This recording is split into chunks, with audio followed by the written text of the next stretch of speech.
What's going on, everyone? Scott here. Welcome back to the channel. So Michigan State basketball returns to the court on Tuesday night, 8 o'clock on Peacock against Samford, coming off of a good win, good comeback win against Bowling Green, something you didn't expect you had to do.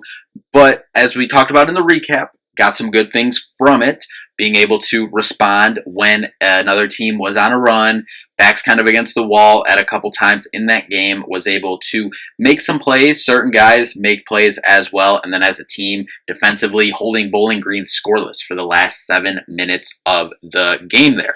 So some positives coming for that. We're going to talk about Samford a little bit here, and then what we want to see from Michigan State in this game. Before we do jump into that, though, if you could just hit that like and subscribe button down there. More Michigan State basketball content on the channel, Michigan State football content on the channel as well. Bunch of other stuff on the channel too, so make sure to subscribe so you don't miss a video. So we're going to start out with Samford here. Go over a couple guys here. Jaden Brownwell leads them in scoring, 15.6 a game to go with 5 rebounds on 66% from the field, 57% from 3. Transfer from University of Illinois, Chicago. Really solid player for them this year. Trey Fort transferring in from Mississippi State, averaging 12.4 points per game and letting that thing fly from 3. 33 three-point attempts through 5 games. He's shooting 30% though, which on Michigan State's roster so far this year would be an upgrade. But he's grabbing 5 rebounds as well. He was on the Mississippi State team that Michigan State played in the first round of the tournament last year, but he only played 1 minute, no stats to grab anything from or matchup looking at from that one. But next up, got Colin Holloway, a Georgetown and Tulane transfer, averaging 12.4 points per game as well. 50% from 3 for him, though, bringing in 4 rebounds as well. And then lastly, Rylan Jones, a former Utah and Utah State transfer, averaging almost 7 assists a game this year while adding almost 9 points per game as well.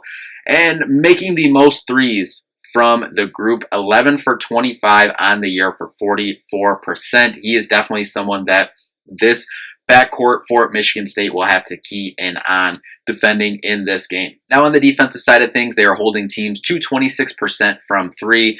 Michigan State has struggled from 3, so that's something that they'll definitely try to take advantage of. So far this season, obviously you don't know the opponents they played aren't world beaters. I'm not saying Samford is world beaters themselves either, but they are turning it over 11 times a game and forcing 20 a game. Again, the opponents, I understand, but last year they did play Purdue early in the season. I think it was the first game of the season, actually. 45-98 loss there at Purdue, and then came very close to upsetting Kansas in the first round of the tournament last year. 89-93 loss. Different roster, obviously, a little bit with a handful of these transfers coming in, but that's something to respect about their team and their program. They won their conference last year as well, 29-6 record, solid. I don't care what league you're in, so that's something you have to respect coming in. From the Michigan State side, want to start seeing some consistent play from Jaden Akins.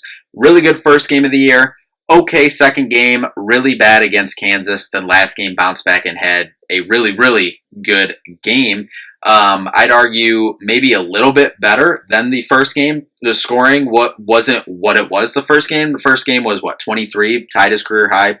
This one, 13, 12, and 6. Now, he did have a fairly good line opening night as well with higher scoring. But I think what was huge from Jaden on Saturday was he was still struggling like the whole team is, shooting from 3. But his 1 3 that is hit came late in the game when Michigan State was on that 7-minute run, holding Bowling Green scoreless. Hit a big 3 off a pass drive in the lane from Jace.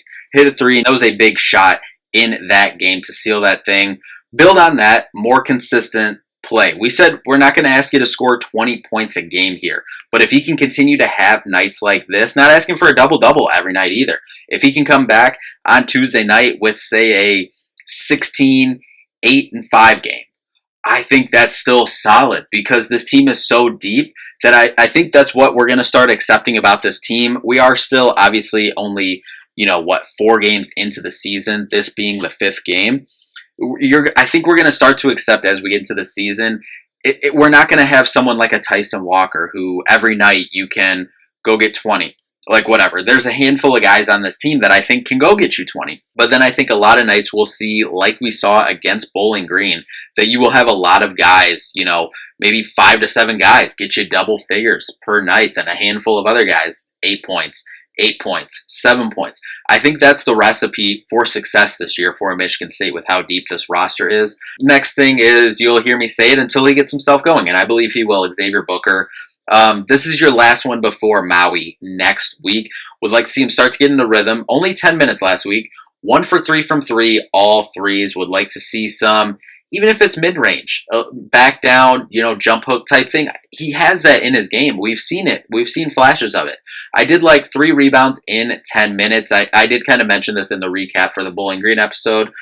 3 rebounds in 10 minutes. If you play 20 minutes, 6 rebounds. I know that it doesn't work like that. Like, oh, you double your minutes, you double your stats. I know it doesn't work like that, but just as a talking point theory here, I think the rebounding part was solid. Just let's shovel in. Let's hover in a little bit more towards the paint. I think he could have that jump hook. We've seen him even take the ball on the floor and get to the lane too. Just add a little bit of that in, and I think he'll get himself going. I do believe that he will get himself going at some point.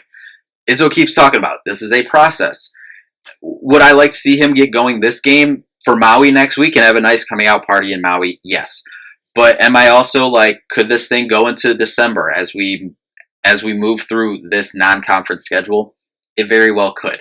But I do think we're not giving up on Xavier yet. He's going to get it going. I wholeheartedly believe that. Jeremy Fears, 5 turnovers Saturday. Got to clean that up. I think he will. Jackson Kohler got the start. That was the big lineup switch in this game. I think they'll probably stick with it right now. Give it a couple games. See how it works. Obviously, Jax has been the story of the season so far. Incredible start. But didn't have a lot of attempts last game. 2 for 3 from the field. 6 for 6 from the free throw line. Like to see some more attempts there. So we'll head over to our friends at Bart Torvik. Bart Torvik has Samford as the number 119th team, according to Bart Torvik, in the country.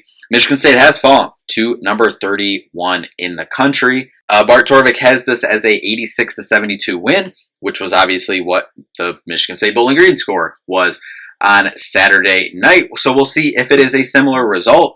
Hopefully, let's just start hitting some shots before we head to Maui, please. But anyway, we'll be back with a recap after this one. So that'll do it for this one. Thank you all so much for watching. We'll see you in the next one. Peace out.